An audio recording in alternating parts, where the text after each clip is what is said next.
Do you have a collection of scenes you've written for your memoir and now you're wondering, how do I tie them together? How do I create a flow? So in this video, we're going to look at that. We're going to look at transitions, why, when, and how to use them.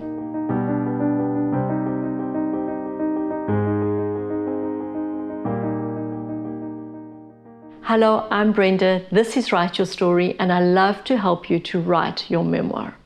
This video is going to be done over 2 parts. I'm going to introduce transitions in this video and look at the building block of transition. And in my next video, I'm going to look at a more developed way in which to use transitions in our memoir. So if you haven't yet subscribed, do subscribe and click on the notification bell so that you get to see that video and don't miss it. Right, let's get started on transitions in our memoir. So when do we want to use transitions? We want to use transitions whenever we're changing scenes or if there's a change in time. If as part of our memoir we've done some backstory or internal reflection, thinking, internalization, we now need to bring the story into current time. How do we do that? There needs to be a transition that takes us out of our head, takes us out of our internalization and brings us into the reality of the story. You may use flashback and now you need to bring the story right into the current timeline that you've decided in which to tell your story. These are all reasons as to when we want to use transitions. We want to use them in order to create a seamless experience for the reader. Keep that very much in mind when you're dealing with transitions. As a reader, transitions happen without you even knowing it. They're just part of the story that moves the story along. And that's what you're wanting to achieve when you use transitions, is to write it in such a way that the reader doesn't even notice that they're being moved along in the story. Once we finish this video and the next one, you're actually going to look at transitions in stories differently. You're going to pick them up more easily. Now, some are going to be very obvious. They're the ones that are the time transitions, such as the next day, 5 months later. Those are all phrases of transition of time. And those are very obvious ones we want to use in writing our memoir. But we may have others that are actually a little bit more challenging. Let's look at how we can use formatting in order to do transitions. The most obvious way is actually with chapter breaks. That is the function of chapter breaks, is to create a transition, to break the story up into components that are manageable, but that also speak to different themes or to different topics. That's the whole purpose of chapters as well. And so you will obviously be able to use chapters in order to break a scene. We can use chapters in order to break a scene with a cliffhanger, pick it up in the next chapter and carry on with that scene in order to keep the reader engaged and hooked. And that's very often used in fiction writing and can certainly be used in your memoir writing as well. You can also use chapter breaks though to do the opposite. You could end one scene in one section of your life and start the next chapter in a completely different time and place. And the chapter break will allow you to do that transition. We often use chapter breaks in order to move between the current story and flashback. And so then the next chapter could be flashback, and then the third chapter goes back to the current story. But there is another formatting device you can use within the chapter itself. You may have 2 scenes within a chapter that are linked. They have the same theme, but they're not directly related. And it's really not going to work to use a transition word or phrase or sentence to link them, because there's just no easy way to move from one scene to the next. I'm going to illustrate that to you from the book The Elephant Whisperer by Lawrence Anthony with Graham Spence. Now, if you have not read this book, it's an excellent book. I highly recommend it and suggest that you get it. It's not a memoir, but it is a true life story. It's a story of a South African conservationist, Lawrence Anthony, who has a game reserve in KwaZulu-Natal, South Africa. And he adopts a rogue herd of elephants. And this is their story. In the example I'm going to show you, Lawrence Anthony returns home after being out on the land with a colleague to see how the elephants are adjusting to their new home. And in the scene, he writes, "We drove back up to the house where Françoise, his wife, greeted us with a trencherman's breakfast of boerewors, spicy Afrikaner sausage, bacon, eggs, tomatoes, and toast, and mug after mug of homemade coffee. Bijou, Françoise's little Maltese poodle, and Penny, the bull terrier, were with her, and I always chortled at the contrast between her two dogs.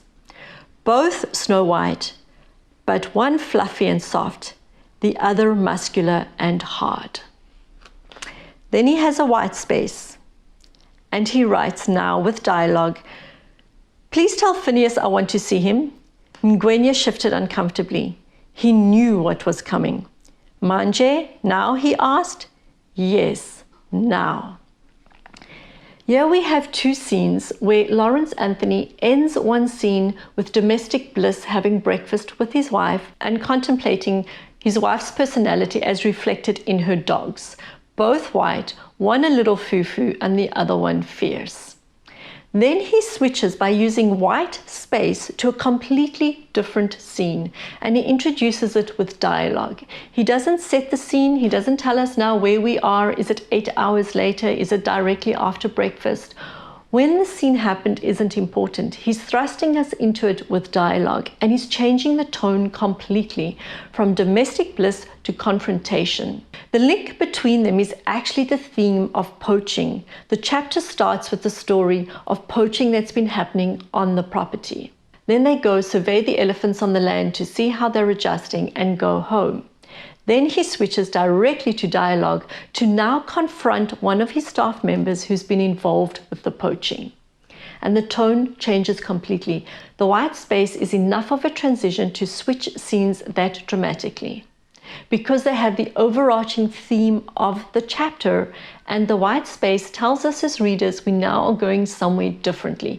We're going into a different scene, we're shifting gears, and that gives you, the writer, license to now be somewhere else, to come at a different approach. Provided that the scene still belongs in this chapter, you can use white space in order to make this change. Now, you may have a scene where it is still going to be part of the same chapter, but it's 9 years apart. There is a theme that pervades between one scene you had when you were 8 and another one that you're now going to talk about when you're 17.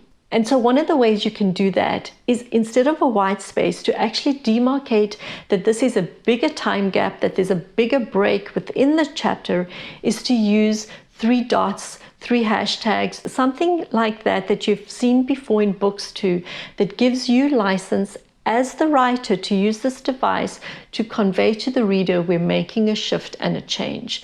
The reader wants to know at all times that A, you know where you're going, and B, they know where you are. And that's what you're wanting to achieve as well with your transitions. So those are 2 examples of how you can use formatting in order to make transitions in telling your story.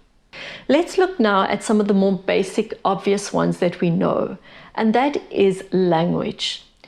We know that we can transition time, even if we just say a few months later, later that day, the next morning, later in summer. We can use all those phrases to demarcate change of time. So we have these obvious ways in which we can do transitions with regard to using words or phrases that move us along in time or place.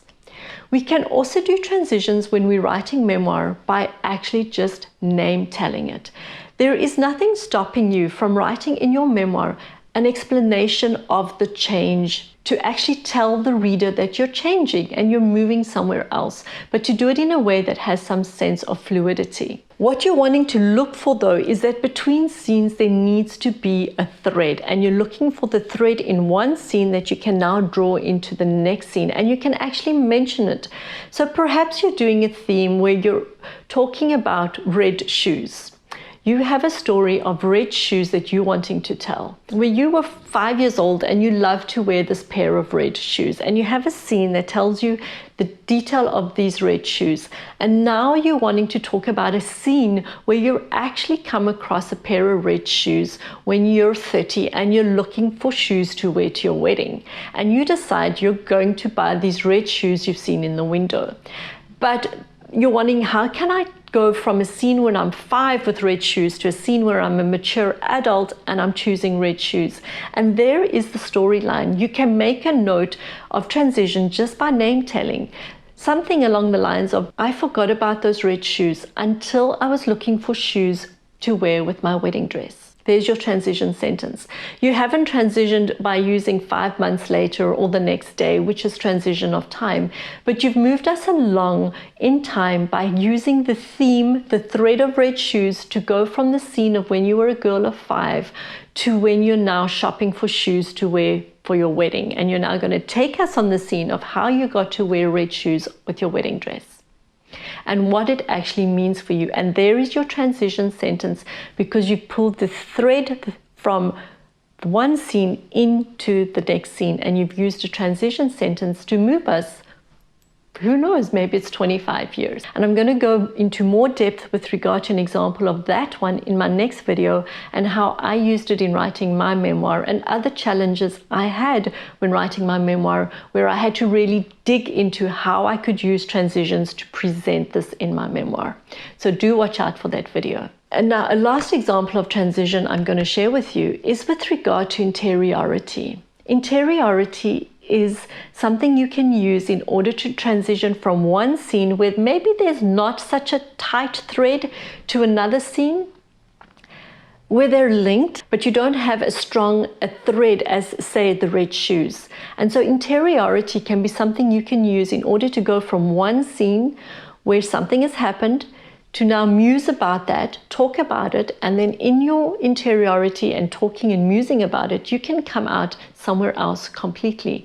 So for example, even if we were to look at that example now from The Elephant Whisperer, Lawrence Anthony could have, for example, arrived, had breakfast with his wife, started musing about her dogs and her choices in her dogs, used that as a way to now transition from where he was to choices, white dogs, foo-foo dogs, fierce dogs, and come out somewhere else completely different. But in interiority, in musing, he's actually made that transition. Think of it a little bit like going into the subway. You go in over here, you go into the depth of the subway, and you pop up somewhere else. And that subway is your interiority. That takes you from this place into the depths of who you are as a person, or your musings, or your reflections, and brings you out somewhere else. So that's something for you to think about. So take a look, if you're stuck with some of your transitions, take a look at your material and see what is in your material that can help you if it's not something as obvious as a transition of time. Where are the threads? What can you use? Which device can you use? Which is the device that will work best in this instance in order to transition your story? Is it a formatting device like chapters or breaks within chapters? Or is it something you can use such as just name telling what the obvious thread is, or using interiority and bring us out somewhere else in your story? Now, don't forget to watch out for that next video where we're going to go into more depth on this. And I'm actually going to give you an equation you can use in order to put this into practice. And you're going to think, what does geometry have to do with writing memoir? Trust me, not a lot, because I was awful at maths. But this theorem from geometry stuck in my mind, and I use it to apply it to writing. And I'm going to share it with you in my next video. So watch out for that one. I'll see you then.